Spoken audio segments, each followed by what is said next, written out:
Peningkatan perokok di Indonesia menarik untuk disimak karena bisa dibilang saat ini terjadi peningkatan yang cukup luar biasa. Bahkan dari data terbaru yang dirilis YLKI, 25% masyarakat Indonesia saat ini adalah perokok.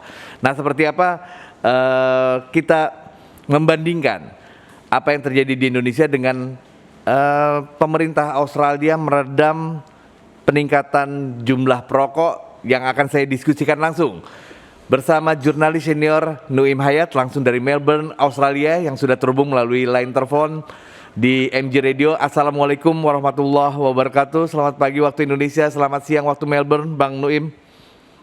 Waalaikumsalam warahmatullahi wabarakatuh. Selamat siang di Melbourne, selamat pagi di Jakarta dan di Indonesia. Nah, Bang Nuim, data terbaru dari YLKI ada peningkatan perokok di Indonesia. Sebanyak 25% penduduk Indonesia adalah perokok saat ini. Nah, bila Hari Tanpa Tembakau Sedunia mengangkat tema Tembakau Threat of Our Environment, yang artinya tembakau ancaman terhadap lingkungan kita. Tetapi Australia sepertinya sudah lebih dulu menerapkan ancaman atau tobacco sebagai ancaman bagi masyarakat Australia. Seperti bisa diceritakan, Bang, seperti apa suasana di sana terkait meredam jumlah peningkatan perokok di Australia? Ini kita mesti mengatakan terima kasih banyak kepada Perdana Menteri Perempuan pertama di Australia, Julia Gillard. Dialah yang berusaha mati-matian dan tidak tanggung-tanggung dan tidak mengenal gentar, tidak mengenal takut. Karena waktu itu industri rokok memang memberikan perlawanan yang sangat luar biasa. Karena Julia Gillard mengatakan bahwa rokok harus dalam kotak atau bungkus yang mencerminkan bukan suatu kenikmatan, tapi mencerminkan bahaya yang sangat luar biasa. Karena rokok ini, Iswayudi, bukan hanya mengganggu orang yang mengisapnya, tetapi juga orang yang berada di sekitar tempat orang itu mengisap rokok. Beberapa waktu yang lalu, badan siaran di Australia, ABC, tempat saya pernah bekerja, waktu itu membuat suatu tayangan menunjukkan di televisi tentang seorang perempuan di Indonesia yang baru melahirkan dan mengatakan ingin kalau bisa melihat anaknya itu sampai menjadi besar pergi ke sekolah. Tapi 6 bulan setelah dia melahirkan, dia kemudian meninggal dunia. Nah, sebelum meninggal dunia, dalam wawancara dengan ABC itu ditanyakan, kenapa? Ya ini karena saya katanya kanker. Kanker di mana? Kanker di paru-paru. Lah, Anda merokok? Tidak, tapi mertua saya, suami saya merokok. Nah, jadi begitu. Jadi orang yang tidak berdosa tapi karena berada di sekitar orang yang merokok bisa terganggu kesehatannya. Oleh sebab itu rokok itu dianggap sangat berbahaya karena ya dampak daripada apa yang disebutkan indirect ya. Jadi orang yang tidak langsung menghisap rokok. Ini celakanya rokok ini kalau sajalah rokok ini tidak atau tembakau tidak diperkenalkan ya. Ketika Columbus sampai ke benua Amerika, karena dari sanalah datangnya tembakau ini dibawa ke Eropa dan dari Eropa ya tentunya setelah ada penjajahan dan lain sebagainya menyebar ke mana-mana. Nah, Australia sangat ketat dalam soal ini. Tidak bisa, misalnya kalau kita masuk saja ke, katakanlah kita pergi ke Universitas Monash, di mana mahasiswa-mahasiswinya ada 15.000 orang. Itu di dalam lingkungan Universitas Monash itu tidak boleh merokok, biarpun berada di luar. Bukan di dalam kelas, bukan di dalam ruang kuliah, tetapi di luar pun. Ya, di sekitar itu tidak boleh merokok, saking ketatnya di mana-mana ada larangan merokok. Dan anak-anak di bawah umur 18 tahun tidak diperkenankan untuk membeli rokok. Barang siapa ketahuan menjual rokok kepada anak-anak di bawah umur, itu bisa didenda. Baru-baru ini beberapa orang penumpang pesawat dari Indonesia bawa rokok tak berapa puluh slot, itu didenda habis-habisan. Padahal di Indonesia ini di Australia, seseorang hanya boleh membawa 50 batang rokok dari luar negeri. Karena harga rokok di Australia ini, mahalnya na'udzubillah, ya 50 batang, tidak boleh lebih dari itu. Jadi memang keras sekali peraturan di Australia ini, karena mereka sudah menyadari bahwa rokok ini mudaratnya jauh lebih besar dari manfaatnya. Banyak yang mengatakan bahwa saya merokok untuk ketenangan jiwa dan lain sebagainya. Itu betul, tetapi juga dampak terhadap kesehatan itu bagaimana? Saya kalau tidak salah pernah salah satu cabang Muhammadiyah di Sumatera Tengah ya mengatakan bahwa rokok ini pada hakikatnya haram karena mudaratnya lebih besar daripada manfaatnya. Nah, Bang, bisa dibilang kan dalam pemahaman saya Tembakau ini juga merupakan industri terbesar di Indonesia. Dari industri rokok sendiri menyumbang penerimaan negara yang sangat besar, yakni bahkan 96% dari total cukai nasional di Indonesia setiap tahunnya. Namun memang tarif cukai rokok ini selalu naik yang membuat penerimaan ke negara juga semakin tinggi. Nah, kalau di Australia sendiri kenaikan itu memang sangat tinggi. Bisa dibilang kalau di kita harga rokok sebungkus rokok itu 30.000, di Australia bisa 300.000. Nah, seperti apa ini menurut Bang Nuim, perspektif penerimaan dan manfaat buat masyarakatnya itu menjadi selesai gitu kalau buat di pemerintah kita, Bang, atau di pemerintah lainnya sebagai penyumbang mungkin penghasil tembakau di negara-negara lain. Nah, itu kan kita tidak melihat kedua belah pihak kan.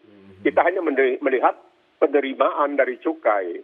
Bagaimana penyakit yang ditimbulkan, dampaknya terhadap produksi, dampaknya terhadap keluarga, dampaknya terhadap alam lingkungan. Nah, di Australia diperkirakan, misalnya, penerimaan dari cukai rokok, bandrol yang dikatakan di Indonesia, katakanlah di Australia kira-kira sekitar 3 miliar dolar. 3 miliar dolar. Oke, kedengarannya besar sekali. Tetapi ketika pemerintah harus mengeluarkan uang untuk merawat, untuk mengobati orang-orang yang sakit karena rokok, itu bisa keluar sampai 12 miliar. Artinya pemerintah tekor 9 miliar. Kalau saja orang tidak merokok, pemerintah akan tentunya mendapatkan keuntungan lebih dari 12 miliar. Artinya tidak mengeluarkan uang sebanyak itu untuk mengobati orang yang sakit dikarenakan rokok. Bayangkan karena rokok itu banyak orang yang kemudian sakit karena ada orang-orang seperti saya sendiri. Itu yang alergi sebenarnya terhadap tembakau, tapi tidak pernah nyana. Kenapa saya tiap 3 bulan waktu menjadi perokok, kenapa tiap 3 bulan itu harus ke dokter dan segala batu itu sebagai seorang broadcaster ini sangat mengganggu ya pekerjaan saya. Pada akhirnya dikatakan oleh seorang dokter, apakah saudara pernah berpikir bahwa rokok ini sebenarnya tidak sesuai dengan saudara, sehingga saudara itu sering sakit dikarenakan rokok. Alhamdulillah saya mampu untuk berhenti merokok, entah dengan cara bagaimana, tapi dengan usaha yang sangat luar biasa. Harus saya akui, tidaklah mudah. Sampai ada suatu penelitian yang mengatakan lebih mudah orang berhenti menggunakan narkoba daripada berhenti menggunakan rokok. Karena ya ketagihan untuk rokok itu sungguh sangat luar biasa. Makanya di sini harga rokok itu dibuat sedemikian rupa sehingga betul-betul saya kadang-kadang kalau sekarang melihat, ya Allah, saya pikir kalau saya sekarang ini merokok berapa ratus dolar saya harus keluarkan setiap bulan untuk rokok. Begitu mahal harganya. Dan di Australia ini, Wahyudi, tidak diperbolehkan orang menjual rokok ketengan. Bungkus yang paling kecil itu 20 batang. Tidak boleh 10 batang. Karena apa? 10 batang nanti orang, anak-anak bisa curi-curi, bisa membeli ya karena murah. Jadi mereka bikin begitu. Ya saya baru melihat di sebuah supermarket di sini. Seseorang membeli satu slot rokok itu membayar 250 dolar. Bayangkan 2,5 juta untuk satu slot rokok. Itu dari harga, itu dari ekonominya. Bagaimana dengan dampak kesehatan terhadap rokok ini? Memang luar biasa bahayanya. Dan saya akui tidaklah mudah untuk bisa menghentikan rokok. Oleh sebab itu, kalau kita berada di Australia, terutama di Melbourne ini, misalnya kita melihat di mana-mana.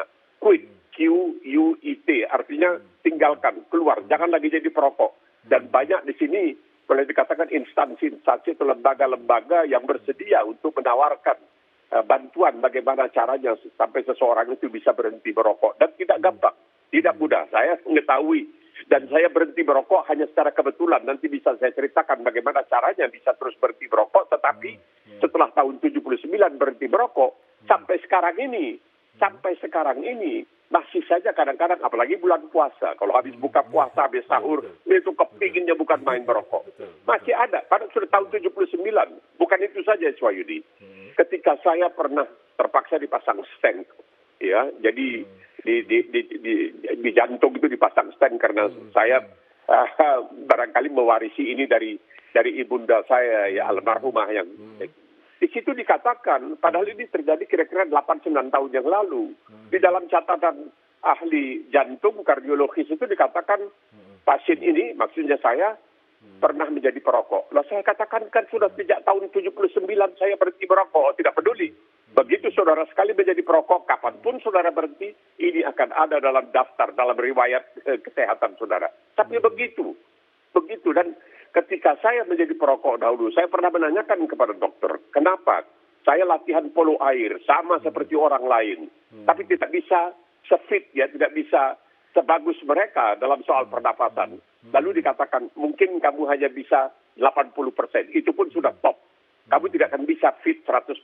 Jadi seorang pemain bola atau seorang pemain bola basket dan lain sebagainya tidak mungkin bisa 100% fit biar bagaimanapun dia latihan kalau dia menjadi perokok. Jadi bahaya rokok ini memang sungguh sangat luar biasa. Dan seperti dikatakan tadi, rokok ini berasal dari Amerika. Kita tahu kan, kita lihat orang-orang Indian, pribumi Amerika itu, kalau mereka menghisap apa yang disebutkan pipa perdamaian, the peace pipe. Kalau mereka lagi cekcok, lalu mereka damai, itu mereka menghisap rokok dan itu dibagi-bagikan kemana-mana. Nah, itulah rokok itu kemudian dibawa ke Eropa dan oleh seorang bernama Sir Walter Raleigh dari Inggris. Ini dipopulerkan kemana-mana karena dianggap ya rokok itu sesuatu yang nikmat dan lain sebagainya. Padahal memang kalau sudah candu nikmatnya luar biasa, tetapi barangkali dalam kenyataannya sama sekali jauh dari kenikmatan. Bisa dibilang tren atau apa ya, kalau menurut saya masa keemasan untuk rokok itu bisa dibilang di era 80-an, di mana pada saat itu iklan-iklan rokok bertebaran di media-media massa. Namun kemudian di era 90-an itu sudah mulai berkurang, entah karena penelitian atau seperti apa. Kalau Bang Nuim boleh menceritakan ke kita, seperti apa sih proses kalau yang saya pernah rasakan atau saya pernah baca itu memang dulu kayak di Amerika itu billboard atau bahkan film-film koboi kan memunculkan aktor-aktor yang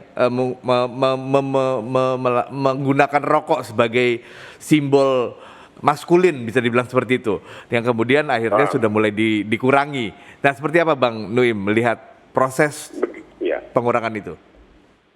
Ini terjadi tahun 1954 di Amerika Serikat. Itu kemudian dikenal dengan Marlboro, the Marlboro Man. Marlboro itu nama rokoknya, ya, merek rokoknya. Nah, itu diperankan oleh seorang macam cowboy pakai topi cowboy dan sebagainya, Paul Birch kalau saya tidak salah.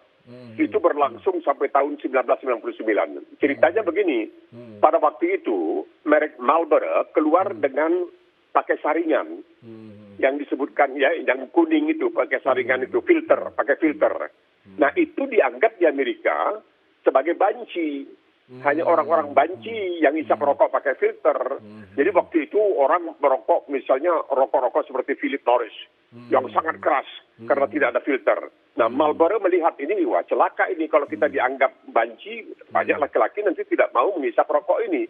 Maka dibuatlah iklan The Marlboro Man. Wah, sangat seperti yang Iswayu dikatakan tadi. Ini betul-betul wah ganteng ini, cowboy dan pokoknya sangat jantan begitu. Sangat beringas, sangat jantan, sangat garang dan lain sebagainya. Dan itu membuat rokok Marlboro menjadi sangat terkenal di Amerika Serikat. Dan tentunya sesuatu yang terkenal di Amerika lambat laun akan juga terkenal di berbagai penjuru dunia. Nah, itu pembawa iklannya yang sangat terkenal itu bernama kalau tidak salah Paul Birch. Dan memang sangat garang lah orangnya ya, sangat jantan, sangat macho begitu ya. Tapi kemudian Paul Birch pernah datang ke Australia dan dia mengatakan, saya meminta maaf. Saya meminta maaf kepada semua perokok di seluruh dunia termasuk di Australia. Karena saya ikut memberikan sumbangsih untuk mempopulerkan rokok. Padahal rokok yang pakai filter itu tidak berarti bahwa nikotinnya tidak juga masuk ke dalam paru-paru. Dan yang tidak disadari oleh banyak orang, bahwa racun rokok itu tidak hanya menyerang paru-paru. Di Jerman itu terbukti ada orang yang kanker di kakinya mesti dipotong, ada orang yang kanker di tangannya mesti dipotong. Jadi bukan hanya di paru-paru. Ya, itu yang ada salah barangkali pandangan orang tentang rokok ini. Dan itu celakanya seperti saya katakan tadi, bukan hanya menghantam orang yang merokok, tapi orang yang tidak merokok pun ikut-ikutan. Jadi banyak orang bertanya, kenapa kalau kita lihat di film-film itu seakan-akan aktor-aktor itu merokok itu dihisap katanya sampai ke paru-paru. Itu bukan rokok benaran, Itu bukan rokok benaran seperti pistol-pistolan dalam film. Rokok yang dipakai di dalam film-film itu juga bukan rokok benaran. Tetapi sekarang sudah banyak ahli yang mengatakan bahwa rokok yang dibuat dari herbal tapi bukan tembakau itu yang selalu diisap oleh para aktor dan aktris itu sebenarnya juga punya bahaya katanya. Jadi salah kalau menganggap bahwa rokok yang dihisap oleh para aktor dan aktris itu katanya tidak berbahaya. Memang kelihatannya asapnya menggepul kemana-mana dan disedot ke dalam paru-paru, dikeluarkan dari hidung dan lain sebagainya. Oh, kelihatannya memang hebat sekali, tetapi ternyata rupanya masih ada bahayanya. Nah, sekarang ini di Australia sebagai pengganti rokok banyak itu vape. Vape itu juga itu celaka juga. Katanya sekarang mulai para ahli mengatakan kita harus memberitahukan kepada masyarakat, terutama anak-anak, bahwa yang sebutkan vape atau vape itu berbahaya. Tidak ada asap yang tidak berbahaya. Apakah itu asap dari disebabkan oleh batu bara atau disebabkan oleh gas atau oleh bensin dan sebagainya, asap itu tetap berbahaya. Bang Nuim, sepertinya pembahasan kita menarik MG listener yang mau bertanya. Ada Pak Haryanto dari Jakarta yang akan bergabung dengan kita di perbincangan terkait peningkatan perokok di Indonesia yang saat ini mencapai 25% dari penduduk Indonesia. Selamat pagi Pak Haryanto. Ya, pagi menjelang siang, Bung. Ya. Dan selamat pagi, Bung Noim. Bang Noim. Di sana apa ya? Pagi, siang, sore, malam Siang, ini? Bang, siang, Bang. Di Melbourne siang. Siang, di Melbourne. Oke, selamat siang. Salam sehat selalu, Bang, dan berdua. Nah, Pak Haryanto, seperti apa pendapat Bapak? Ada yang mau ditanyakan atau seperti apa terkait peningkatan perokok di Indonesia saat ini? Betul, mau bertanya aja, Bang. Pengalaman di sana sama di kita barangkali secara umum saja, sebaiknya apa ya kalau kita temanya pengen ngurangin secara nasional begitu para perokok kita gitu, di luar tadi harus dengan alasan kalau pakai yang elektrik lebih gini-gini, tapi kan temanya jatuhnya memang sama saja, sama berbahayanya. Nah, apakah tidak lebih baik kalau mayoritas diekspor saja ya? Toh negara yang mengimpor rokok kita juga masih mau banyak, tapi maksudnya jangan kita isap sendiri begitu oleh masyarakat kita. Itu satu poin. Poin yang kedua justru kan alasannya tempo hari kalau kita hentikan perusahaan industri rokok kita, kasihan sama daun tembakaunya dan juga sama para para pekerjanya begitulah. Tapi kalau buat ekspor kan tetap lebih baik begitu dibanding kita isap sendiri begitu. Menurut Bang Noim kira-kira problemnya apa selain urusan pemasukan income pajak yang lumayan begitu ya? Di luar itu toh kalau kita ekspor kita juga tetap dapat devisa kan begitu. Itu saja. Bang Terima kasih Noim dan Pak Haryanto atas masukannya. Bang Noim, tadi Pak Haryanto bilang ekspor saja untuk mengurangi. Seperti apa Bang Noim tanggapannya? Aduh, kita mengekspor mudarat kepada orang lain. Bagaimana ini kesetiaan kita kepada... Begini, coba Pak Haryanto pikirkan ya, bahwa kita mengekspor ke negara lain. Tidak mungkin selagi kita tetap menghasilkan, kita akan punya konsumsi dalam negeri. Contoh, itu Afghanistan, barangkali salah satu eksportir afyun atau candu yang paling besar di dunia. Pernah itu Taliban ditanya, dimintakan pertanggungjawaban. Kamu mengaku sebagai Muslim. Kamu mau menerapkan hukum Islam di Afghanistan, tapi kamu tetap juga melakukan ekspor candu ke luar negeri. Alasannya apa? Oh ya, kami ingin katanya merusak masyarakat non-Muslim di luar negeri dengan candu kami. Padahal di sana juga, di Pakistan, itu banyak sekali para pencandu afyun. Tidak bisa dihindari. Di Afghanistan sendiri pun, Taliban yang begitu keras tidak bisa mengawasi. Jadi sama saja, kalau kita masih tetap menghasilkan tembakau, mau tidak mau itu tembakau akan dikonsumsi di dalam negeri. Kalau tidak, nanti orang bertanya, kenapa dibikin suatu perbedaan? Kenapa kami dianaktirikan? Kami kepingin juga merokok tidak boleh, sedangkan kalian menjual ke luar negeri itu boleh. Jadi tidak bisa dipakai alasan seperti itu. Dahulu, seperti kita ketahui, bahwa terjadinya semacam dalam tanda kutip transmigrasi ya, misalnya dari Jawa ke katakanlah ke negeri